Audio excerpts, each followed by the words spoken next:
बघा ना. हां ठीक आहे. बघितलं, दारू आणि तंबाखू दोन्ही चालू आहे बरं. रोज दारू पिणं चालू आहे? सकाळी फक्त का रात्री पण आहे? दिवसभर पिऊन बडबड करणं, चिडचिड करणं वगैरे? दारू पण कधी ऍक्सिडेंट वगैरे झाला होता? पडले, गाडीवरनं पडले. पोलीस केस वगैरे? फीट वगैरे आली होती? रक्त फीट आली होती? ठीक आहे. रक्ताची उलटी, कावीळ वगैरे? कावीळ पण आलेलं आहे, फीट पण झालेलं आहे. संडासमधून रक्त पडलं असं? हां नाही आहे. ठीक आहे. अगोदर ट्रीटमेंट कुठे घेतले? म्हणजे काय आहे, काकांनी औषध आणली होती. असं गुपचूप द्यायचं काय? अच्छा, फरक पडला का मग? मला वाटतं जास्त त्रास कसल्या औषधाला. डॉक्टरांचं का चिठ्ठी नाही घेतलेली? ते म्हणजे कसं आहे, त्यांनी घेऊन गेले नव्हते, असं सांगितले असं असं. अच्छा. मला वाटतं इथंच सांगितलं.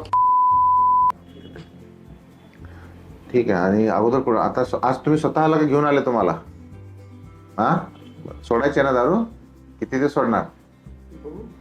बघू म्हणजे? हा, सोडायचं की नाही? आता काय जबरदस्तीने आणलं का स्वतःहून तयार झाले सोडा म्हणलं?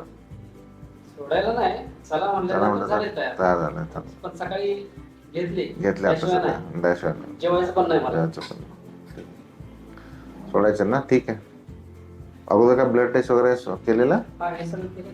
आताच केलं ना? अगोदर कधी नाही ना? फीट कधी आले ते शेवटचे?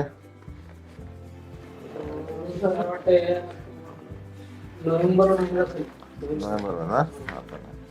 ठीक आहे, झोपा. ठीक आहे, चांगली गोष्ट आहे. दारू सोडायचं आहे तर दारू पिणे हा आजार असतो. मी सोडू शकतो असं वाटतं, पण कंट्रोल होत नाही. मग कधी कधी तुझी शपथ, आई शपथ, देवाची शपथ, सगळं असं करून बघतो आपण, घरचे पण फरक नाही पडत. असं झालं का? मग मन आणि शरीर दोघांचा रोल असतो. मन म्हणतं सोडूया, तर शरीर संध्याकाळी दारू मागायला लागते. शरीर चांगलं होतं वाटतं पण इच्छा होते मनाची, त्यामुळे मला ट्रीटमेंटच घ्यावी लागते. ट्रीटमेंट घेताना 5 प्रकारचे औषध असतात. किती? 5 प्रकारचे औषध असतात. एक असतं दारू बंद झाला तर त्रास होऊ नये म्हणून, दारू पिण्याची इच्छा जावी म्हणून, दारू पिला तर त्रास झाला पाहिजे, त्याशिवाय शिक्षा थोडी मिळाल्याशिवाय पेशंटमध्ये सुधारणा होते, असा पण विषय असतो. आणि का पितो, कशासाठी पितो, हा अतिशय महत्त्वाचा विषय असतो. कळलं? आणि 5वं, हे जसं बीपी, शुगर, आता कावीळ झाले, फीट आले, तर याची पण ट्रीटमेंट. ह्या सगळ्याची ट्रीटमेंट आपण जेव्हा देऊ तेव्हा रिझल्ट चांगला मिळत असतो. आता ही ट्रीटमेंट आपण कशी देऊ शकतो? येऊन जाऊन आपण करू शकतो किंवा ॲडमिट करून करू शकतो. तुम्हाला जे योग्य वाटते ते आपण करायचं. कळलं? शक्यतो आता जर बघितलं, सकाळी उठल्या दारू लागते, फीट आलेले 1-2दा, कावीळ झाले, तर असे पेशंट शक्यतो ॲडमिशनकडे झुकतात. आपण येऊन जाऊन पण बघू शकतो, पण ॲडमिशन ते पेशंट म्हणतात ना तिकडं. जसं म्हणतो ना, एखाद्या नॉर्मल डिलिव्हरी होत नाही तर सिझर करतात. कधी कधी डॉक्टरांना नॉर्मल प्रयत्न करतात, मग सिझर घेतात. कधी कधी सिझरचा निर्णय जागेवर घ्यावा लागतो किंवा ठरवूनच करावा लागतो. तर तसा प्रकार एक एक्झाम्पल दिलं मी तुम्हाला. तर असं तर तुम्ही सांगाल तसं करायचं. आता सध्याला काय म्हणजे एवढं तयार नाही. हा, मग गोळ्या देऊया, त्रास व्हायला नको. हा, मग आता त्रास ऍक्च्युली जर रिॲक्शन होणारी जी गोळी असते ती गोळी घेऊन काय होत नसते, त्याच्यावर पिलं तर होत असते. हे थांबणार नाही असं वाटतं.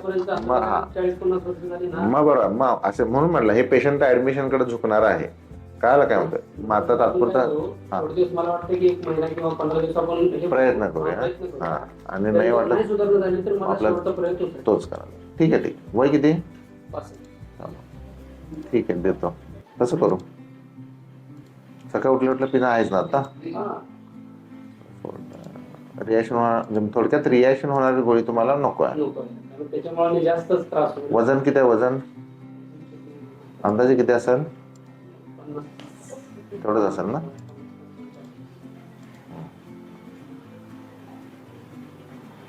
आता 15 दिवसांनी येता तुम्ही. मग आता इच्छा होऊ नये औषध देतो आणि त्रास होऊ नये म्हणून देतो. रिॲक्शन होणारी गोळी देत नाही, पण पिला तर मग पुढे तुम्ही विचार करा. बरं, मी त्यासाठी तिथे घेऊन आलो. मी ऐकलं होतं फक्त आज दाखवायचं पूर्ण कसं कसं औषध वगैरे बघून आहे ना आपण. हो.